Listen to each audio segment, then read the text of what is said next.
Happy Friday. Today is Friday. And things are going pretty good. I'm Ryan. This is Coffee and Resales. And I get things at thrift stores, garage sales, bank vaults. Not bank vaults. That would be nice though. And other such places and try to flip and make a few bucks online. Couple of cool finds yesterday at a thrift store. And some decent sales, and I almost lost a book. So we're going to get into this. All right, first up, sales, $10. Lessons in experimental and practical geometry. Been sitting on this a little too long. But it's a light paperback, $10. So I'll make $1 on it. So got that. Couple of shirts I'm glad are gone, and if these had fit me I probably would have kept them. These are Duluth Trading Company Grit, size large. I sold a pair of them for $11. I like Duluth Trading Company. I'm wearing their pants. Really good solid clothing. Again, I'm backing out of clothing for the most part. I just can't. It's like more aggravating than books. Books are easier to look up than your regular run-of-the-mill day-to-day clothing, and I can't seem to get a good supply here, and I don't have the time to mess with it. Books actually, I think doing books takes less time than doing clothing. So, there you go. Anyway, those were 11. Next up, what went for more? Open that back up, and then we'll get to what else went here. The solution that went for 33.33, 37.77, and that went for 20. Okay,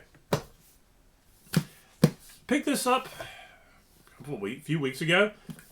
Theistic Evolution: A Scientific, Philosophical, and Theological Critique. This is, I think, actually a current textbook. I'm not sure who uses it, but this is by Crossway, so this may actually get used sometimes in seminary. Almost thought I lost it. It slipped out of the box because it was stacked on top of the box it was supposed to be on, and got under another box, and I was panicking for a second because I couldn't find it because it sold for $25. So found it, getting it, shipping it.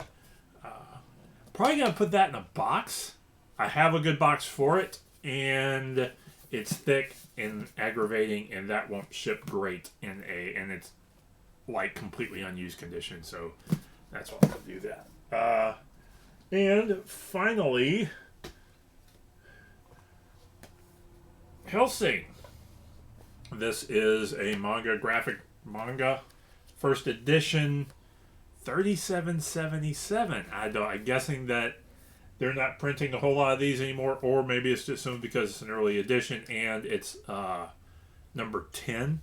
So this is why I do manga, because manga seems to stretch it's either like $2 or $3 a book or like $30 a book. I've had both extremes, and it doesn't seem there's a whole lot in like the 10 to 15 range that moves by itself very well. So out of print manga goes really decently. So learn your manga. Okay, that's my sales. Now for my finds. We'll talk about that in a second. First, this is a fun one. World Cars 1973 Automobile Club of Italy. This thing's neat. Because Italians build like nice looking cars that are weird. Ooh.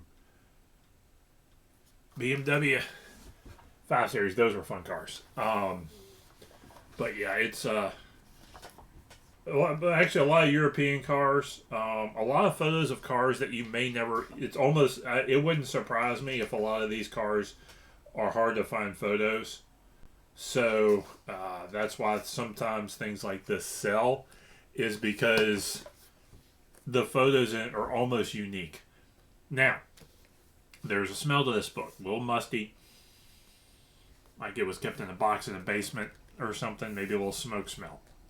What I'm going to do is I am going to wrap it in a Walmart bag. I'm going to put it in a freezer for a few days. That helps.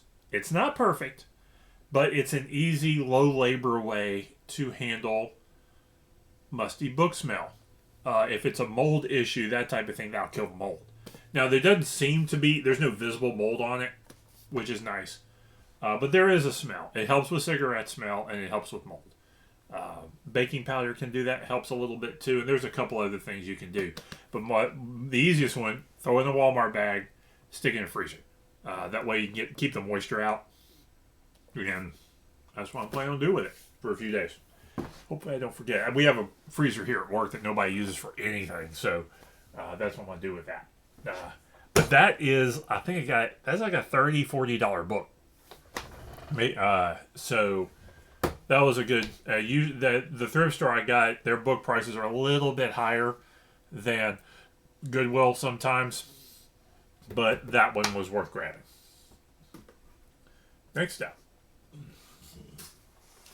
Vintage 1970s Wilson F2050 helmet. Size medium. I'm guessing this was a local high school or Pee-wee, maybe not Pee-wee team, but this, I mean, that's not the Cowboys. It would be great. But it's some sort of local team. This is a good quality helmet. This is a real helmet. This is a real football use on this sucker. A little yellowing, it's got a patina, which is fun. It's dinged and scratched and all that sort of stuff. So I grabbed it. I saw it and I knew it was older. So I snagged it, and then I realized this isn't a souvenir helmet. This is a real thing. So I grabbed it. I'm thinking $40 to $50 shipped is where it's going to lean out at. There are, when I started looking them up, there were not a ton, but there were a few decent examples of NFL helmets that were like this, that were going for a couple $100 or more, depending on condition and team and that sort of stuff. I actually didn't see I don't know that I saw a ton of college helmets, but I wonder if those wouldn't bring a little bit more than the NFL ones, because those may actually be a little more rare. So we'll see. And I wonder if colleges didn't have here's a theory. College helmets may be a little more rare because they may have gotten donated to high schools down the line. NFL helmets may not have necessarily gone through that process. College helmets may have, down to the high school level, and that's why you may not see as many of them sometimes. I don't know. But this is a cool helmet. So, got the padding. But that's pretty cool. That's pretty cool. It doesn't fit. So, let's see. And that was my two. Did I find anything else? I didn't find anything else. But that's fine, because that's a fun find. So there you go. Weekend started, like I said, Thursdays is when things start picking up for the weekend sales, and so I had some pretty good sales already. We'll see how the rest of it shakes out. Actually, one of these was this morning. Early this morning, I accepted an offer on one of them and took it and ran. So there you go. Have a good one out there. Good luck finding stuff this weekend if that's where you do a lot of your sourcing, and sort your stuff and clean your stuff right. Like, comment, subscribe, and have a good day.